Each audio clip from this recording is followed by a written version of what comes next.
আল্লাহ নবী সাল্লাল্লাহু আলাইহি ওয়াসাল্লাম বলছেন, কিয়ামতের ময়দানে এই যে নারী বেপর্দা করে ও নারীর শাস্তি বাদ, ও জাহান্নামে যায় জাগিয়ে পরের বাড়ির মেয়ে যা হয় হোক, জীবন বেরোতে ওরে খাওয়ালাম দাওয়ালাম, ও যা জাহান্নামে চলে যায় জাগিয়ে। না, ওই পর্যন্ত শেষ না। রাসূল সাল্লাল্লাহু আলাইহি ওয়াসাল্লাম বলছেন, জাহান্নামের থেকে অনেক জাহান্নামীরা জান্নাত দেখতে পারবে। কি দেখতে পারবে?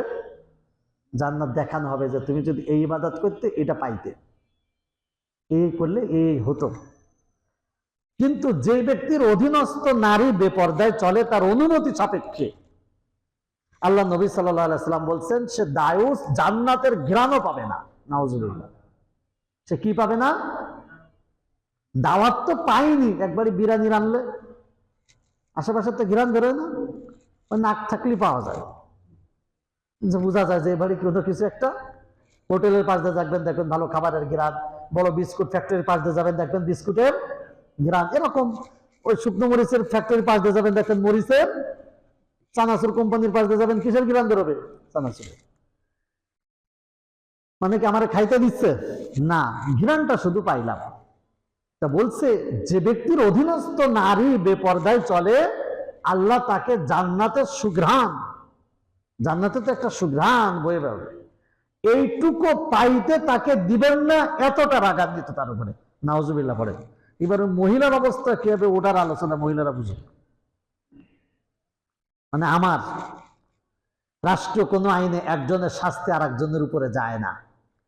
আল্লাহর আইন, লা তাজিরু ওয়াজিরাতু বিজরা উখরা, একজনের অপরাধের বোঝা আর একজন বহন করবে না। তবে কথাটা কি বুঝতে পারছেন?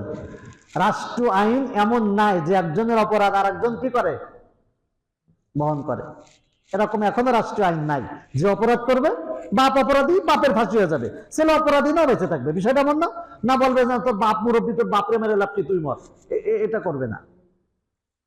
অথচ একটা মাত্র আইন আল্লাহর কাছে, আল্লাহ নিজেই বলছেন, লা তাজিরু ওয়াজিরাতু বিজরা উখরা, যে একজনের পাপের বোঝা আরেকজনকে চাপিয়ে দেওয়া হবে না। তবে যদি কারো অধীনস্থ নারীগণ বেপর্দায় চলে, তার ওযু চুরি করে করলে সমস্যা নেই।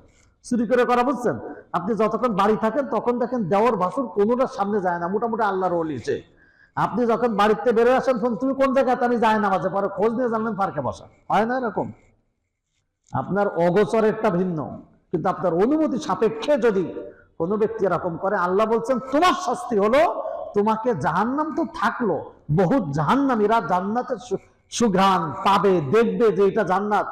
জীবনে কি করলাম, এটা পাওয়ার দরকার ছিল, এই আমলটা করলে পাইতাম, তোমাকে সেই শান্তিটুকু পেতে দেওয়া হবে না। এই দায়ুসের এই হাদিস কি কেবল শুনলেন না আগেও শুনেছেন? তার মানে এটা নতুন করে যে আমি বলছি এটা বিভ্রান্তিতে ফেলে দিলাম এমন না। অথচ আমাদের নারীরা বেপর্দা করে কি করে না? করে। কোরআনের তাফসীর শুনে কি আসমান কি দিয়ে বানানো এটা শিখবো আমরা, যে প্রথম আসমান কি দিয়ে বানানো, এই গবেষণা আমরা করলাম। ওই গবেষণা তো তখন করব যখন আমরা আমাদের স্বাভাবিক ফরজ কাজ ও হারাম কাজ থেকে আমরা ফিরে থাকব। ইসলামী দাওয়াতের প্রক্রিয়া হলো, প্রথম হলো কোনো ব্যক্তিকে শিরিক থেকে বাঁচানো। কিসের থেকে? শিরিক থেকে যদি বাঁচে, তারপরে তাকে ফরজ কাজ করানো, হারাম থেকে বাঁচানো। যদি কোনো ব্যক্তি হারাম কাজ থেকে বাঁচে, তাকে ফরজ কাজ করানো। যদি কোনো ব্যক্তি ফরজ কাজ করে, তাকে ওয়াজিব কাজ করানো। যদি ওয়াজিব কাজগুলি সে করতে পারে, ফরজ থেকে বাঁচে বলছি, ফরজ করে তারপরে ওয়াজিব, ওয়াজিবগুলি করলে সুন্নাতে মুআক্কাদা, সুন্নাতে মুআক্কাদা করলে সুন্নাত, সুন্নাতগুলি মানতে লাগলে মুস্তাহাব, মুস্তাহাব মানলে তারপরে তাকওয়া। এখন এক ব্যক্তি কাঁচা দিয়ে ডাবের পানি খাচ্ছে,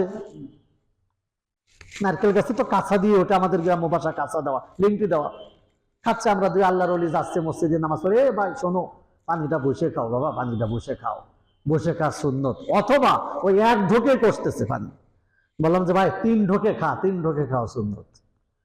একে সুন্নতের মাসলা দিয়ে কোনো লাভ নাই, কারণ তার কি নেই? ফরজই নেই।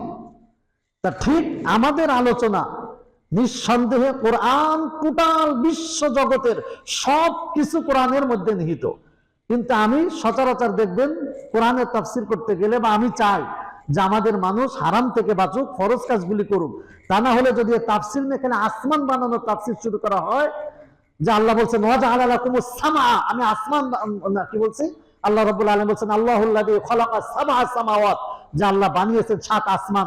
ওই 7 আসমান কি দিয়ে বানিয়েছেন এর তাফসির আছে না নেই? আছে। এখন ওই তাফসির করব, তা আমরা কি ওই তাফসিরের জায়গায় পৌঁছাইছি? পর্দার ঠিক নেই, নামাজের ঠিক নেই, রোজার ঠিক নেই, হজের ঠিক নেই, তেলাওয়াতের ঠিক নেই। আমরা বসে গেছি দুইজন, মানে কয়জন, 52 সপ্তাহ পরে এক আসমান বানানোর মেটালিয়াস বা ওখানে যে সমস্ত পণ্য দ্রব্য ইত্যাদি লাগে তাই নিয়ে গবেষণা করলাম। কোন আসমানি ইয়াকুত পাথরের, কোনটা জমরুদ পাথরের, কোনটা কাচের, কোনটা মার্বেলের, এইসব আমরা এখানে বসে বসে কি করলাম, হিসেব করলাম। নিঃসন্দেহ ওগুলিও কোরআনে আছে। তা সে কথাই বলছিলাম যে আমরা এই তাফসির থেকে এগুলি শিখতেছে। আমরা যদি আমাদের বাড়িতে ফিট না করি, তাহলে আমরা এখানে কি শিখতে বসছি, কি শিখলাম এখান থেকে?